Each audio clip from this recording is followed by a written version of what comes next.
All right, we are going to get started. We want to just be, we just want to thank everyone for coming, and we know you value your time. We value your time for being here. We're going to go through a slide presentation, just like we did at the beginning of the season, and then at the end we'll have time for any questions. If you have a question that you'd like to ask midway, Coach Chris is here. He's going to be kind of in the chat window, answering anything he can.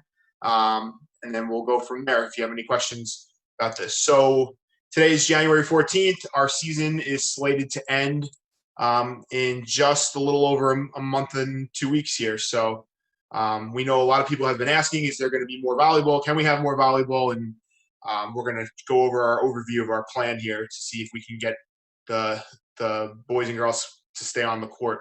So I'm going to share here. Chris, can you see that okay?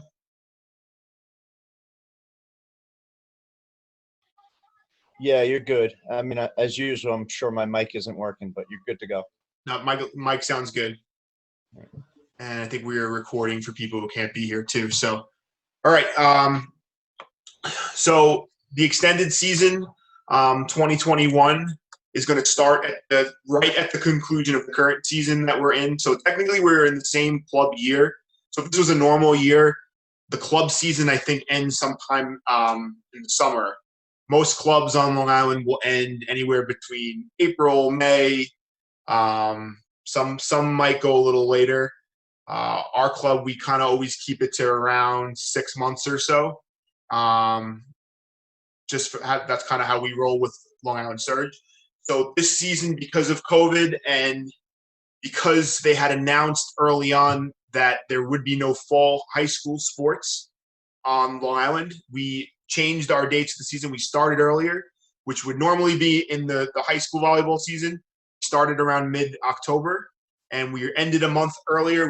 Our goal was to end on or about March 1st. Right now, our last practice is slated for March 1st, Monday, or March 2nd, Tuesday, depending on where you play. Right now, volleyball is still considered high risk. As per New York State, I sent an email out today, just kind of where we're at with that. The governor did say this week that he's hoping to get businesses going here. We were hoping he would get something in sooner than later in regards to youth sports, but we're still waiting. Everybody's still waiting to see what's kind of going to happen here. Our teams have been practicing twice a week. They have their jerseys. They have their libero jerseys. They have their rotations, their positions. They're itching to play. They're ready to go, so to speak. So hopefully, in this current season, if suddenly the winds change and they say tournaments are on, our plan is to get them in. But right now, it's like how it's been all year. It's up in the air. All right, so we're going to refer to club season 2 as the spring season, since we're going to be starting the first week of March.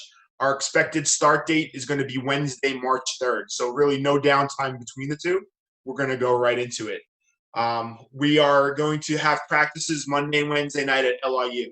So I know some players don't play at LIU. They play in Lynbrook. Lynbrook was kind of our overflow facility. Our younger teams are there. If we can avoid it, we're going to just stick with LIU.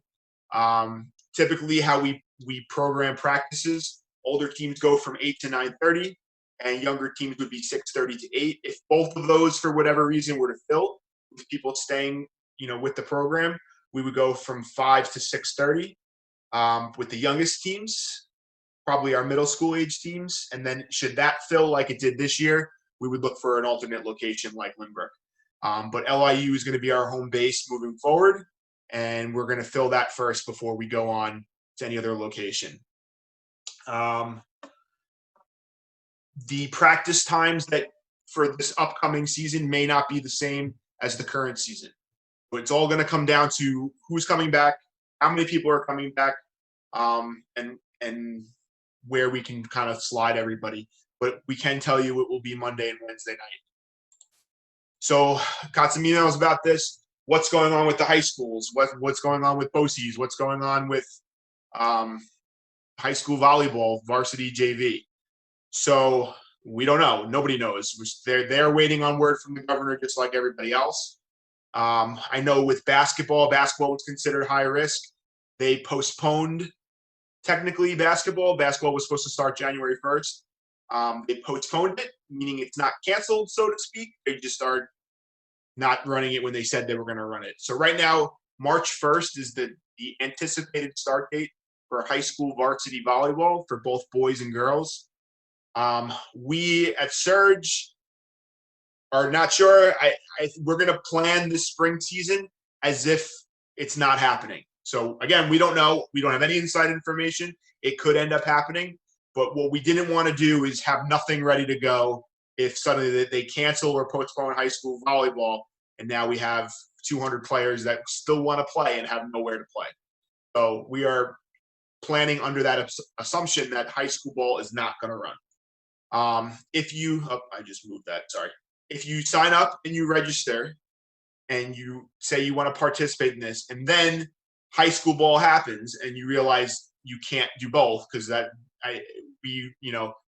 Chris and I are both varsity coaches. We know that the time commitment to play on a varsity and even on a JV team, we understand what that day would look like for a high school kid. Having to go 2 hours high school practice or maybe 3-4 hours with a game and then going to club practice at night. They're not going to have any time for anything. So if you wanted to duck out, we're giving people that option only for that reason. So if you pay the deposit and then suddenly high school ball happens, we're going to offer full refunds. All right, the tuition for this season. So it ends up being about 8 or 9 less practices than a normal season. So we're prorating the registration to $850. That would include all the training, the practices. Everybody who's in the club currently has a uniform. If tournaments happen, just like kind of where we're at right now, we would invoice for that amount. I said $400. That would be 4 tournaments, which is our usual MO. But let's say we get 1 or 2 in it at the buzzer. That would obviously be a different amount depending on what we could get done. But the auto payment, so to speak, through the sports engine system would be $850, $500 deposit, and then $350 on April 1st.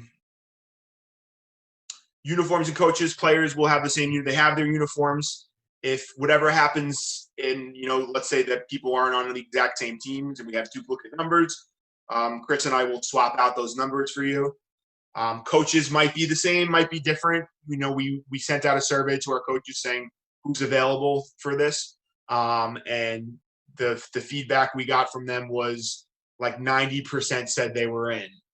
Plus we have other coaches who are looking, to work. So there's no guarantee you'll get the same coach, which I think is actually good. As the players grow and learn, they're getting different instruction from different levels. But that's our plan for that. So we wouldn't do a new uniform package or backpack. We're going to just keep the same ones from this year. Technically, this would be open to any player. So, sometimes the girls have friends who didn't do club season for whatever reason, now want to get into it. This would be open for anybody who didn't commit to another club.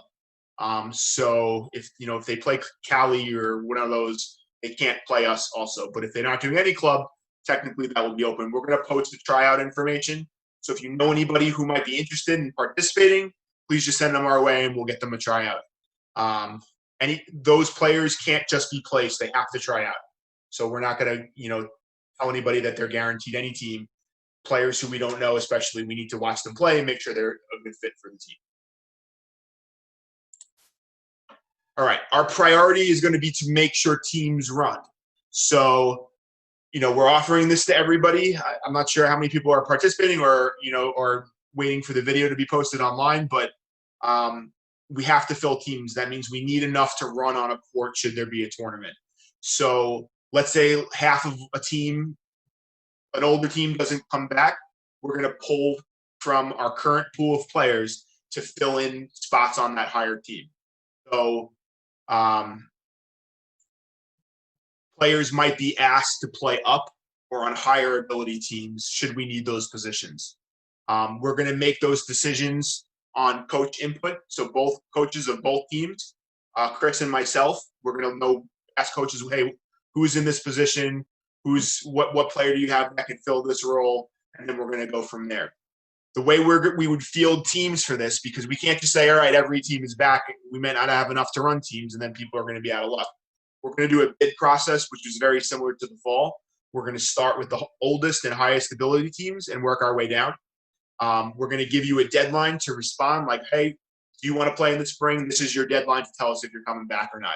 If you don't respond, you don't pay the deposit, we're going to need to go to somebody else on the list. That's kind of how we have to do. We have to make sure that those teams run in order for us to participate. All right. The end of the season is slated for on or about Memorial Day. So we get emails all the time for tournaments that go that weekend, Memorial Day weekend. I know nobody wants to play that weekend. If that's the first weekend we're allowed to play, that would be great. We would run a tournament that weekend. But right now we're kind of figuring on Memorial Day being about the end, so the end of May.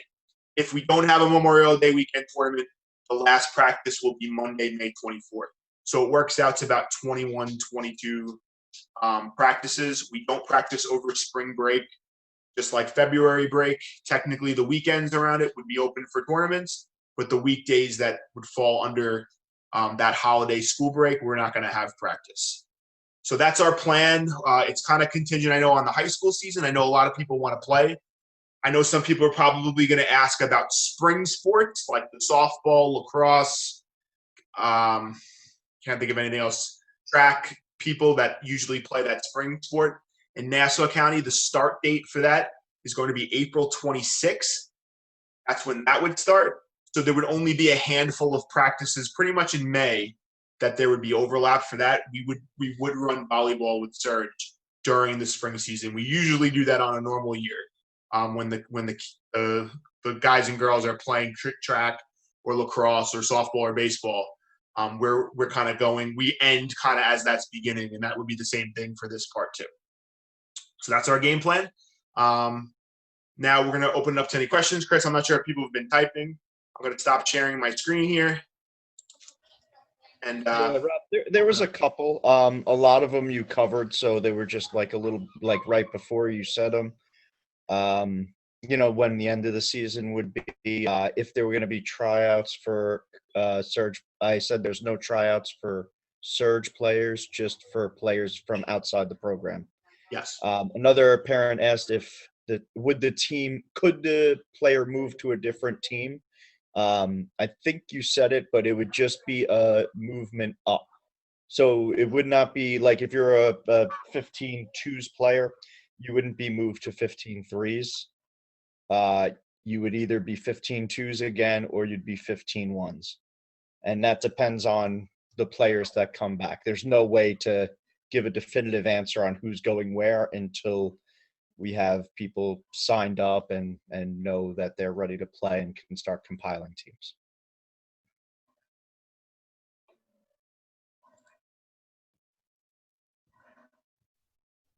Those are pretty much all the questions that we got in the chat. Does anybody have any questions? So our game plan, I'm going to put up on the website, the registration, just like we would do during tryouts, right? It would be up on the webpage. It'd be a link to click should you want to do this. We're going to start with the 18s because technically that team is full. If they all come back, we don't have any room for anybody else at that level. So we would work our way down, and then we would pull from. We would have a tryout essentially for anybody to fill that wants to do it, and then fill teams from there. No tryouts for current players. We're not going to make anybody try out again. So we're going to just rely on their coaching. Chris and I are in most practices. We talk to the coaches and we get a feel for the teams, and we'll get a sense of who's going to come and who's not, and then we're going to fill from there. Yeah, Abby. Practice times can potentially change. They're going to be around the same. They're in that same block of where you guys will be able to make it. Between 5 and 9 at night. But yes, practice, depending on the team changes in the practice times can change slightly. Yes. We typically like to go later, especially if there's high school sports happening. So I know volleyball is high risk and basketball is high risk. There are some sports that are going to be allowed to play, and we want to be able to have our practice after that. So let them go to their high school, maybe grab dinner if there's a conflict, and then get to Surge. But every year that kind of happens, that there's conflicts, and we understand that. A lot of clubs will say, it's volleyball or nothing. We're a little bit more understanding. The nature of our club is that we attract those kids that play multiple sports, do multiple things, that might have a commitment that comes up. We're paying a lot of money to play, so you got to, make sure you're showing up when you can. But as long as you're in contact with the coach, all that's okay. Hey, Rob, I just Thank saw you. this one real quick.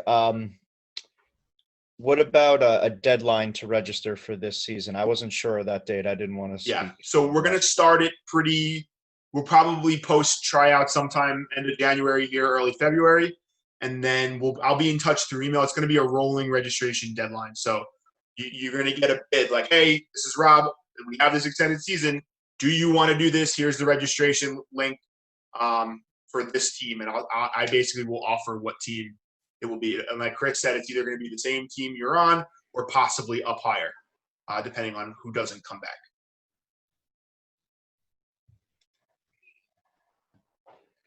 So would we know if it's going to be a full team? So no. So what happens with any bid for team is we put out the bids, and then we'll see who's there, and then whatever openings we have, we go to the next names on the list. So you wouldn't know it's a full team until we know it's a full team. So we're trying our best to make sure there's at least 8 girls on a court. We usually cap it at 12, sometimes 13. But after that, that would be a full team for us. Yes, we will email out like a link for registration. That won't get done until after the bids go out. So like we were saying before, you'll get that bid email and you'll have 24 hours to respond. Please respond fast so we can get everyone their bids. And then that email will have the time of practice, which will be a Monday or Wednesday. Monday and Wednesday, it'll have a time of practice, and it'll have the team that they're on, with 15 ones, twos, threes, whatever it might be. And that'll have the link for registration and payment. No, you don't need to keep checking. I will email you. As long as you're getting my emails, I send maybe about once a week or so to the account holders email. That's the one I use, and that's the one I'll send it out on. But you're always welcome to check back, send an email, and say, hey, are we up to this team yet? And I'll let you know where we are. This Monday coming up, Jan, is no Martin Luther King Day. We do not have practice. And Karen, for existing players, when would you register the girls? When we send you out the bid. So we'd have to send you out the bid for the team that they'd be playing. We'd want, you have to get that first before you'd register to make sure that the times were okay and the situation's right for you. So once you get that, then you can register.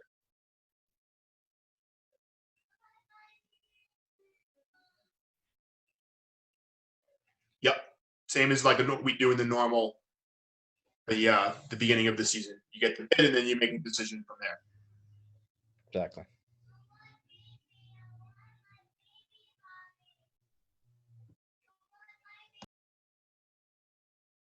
No, we're gonna wait for responses or not. So, I think most people on some level are interested, Jennifer. I think to be honest, it's probably contingent on what Nassau County decides for volleyball. I know I have a lot of my varsity girls in the surge program, and that's kind of where they're at. That if there's school volleyball, they don't want to do surge on top of that. So, and I get it. I understand. They don't. It's overload.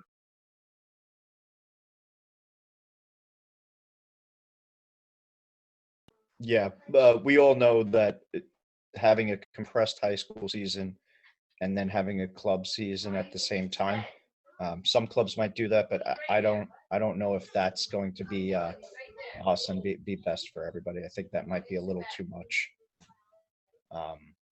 travel, practice, play, and all that stuff. So we'll cross that bridge when we get to it. But I think we're better off preparing for worst case scenario of no high school sports. Mute that mic.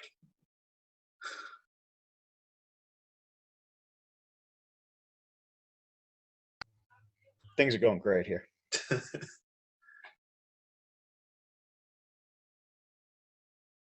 Well, if anybody has any questions, we'll stay on the meet. That's pretty much it. That slideshow that I posted, I'm going to put up on I'll have a video. This video presentation will be on the website. I'll also put the bullet points from the slideshow up, and then spread the word because I can see not everybody's here. So please spread the word that we're doing this. And see if the girls or the guys, their friends, want to do it with them. That'd be great. So we want them playing. Extra payment for tournament registration will not be billed. Yes. To share, we emailed today that extra payment is not happening. It was canceled as of today. So if tournaments happen, you will get invoiced technically from the website. It's like an email that says, "Hey, we're having a tournament. This is what's due for it," and then you pay there. But Thank you, Terry. We went through and made sure that the auto payments don't deduct. Yeah. And you can check that on Sports Engine. If you go into your account, it should say it won't have that last payment anymore.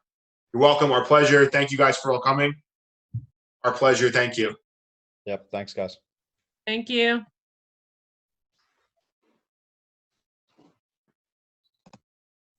I've been covering it a long time, the last 11, 12 years, and I've never seen anything like this, nor have people I've talked to ever.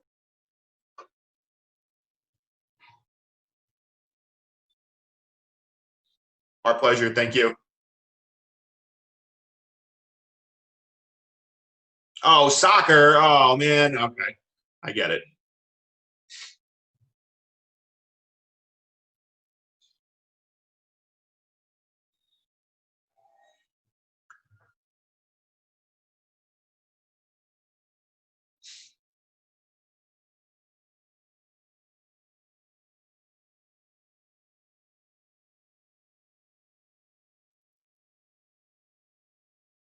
Anybody have any more questions?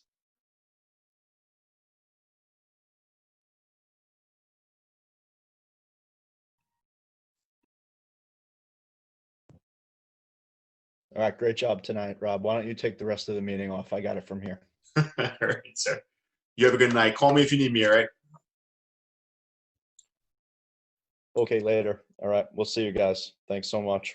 If I X out, it ends it for all. So what I'm going to do. All right. Bye, everybody.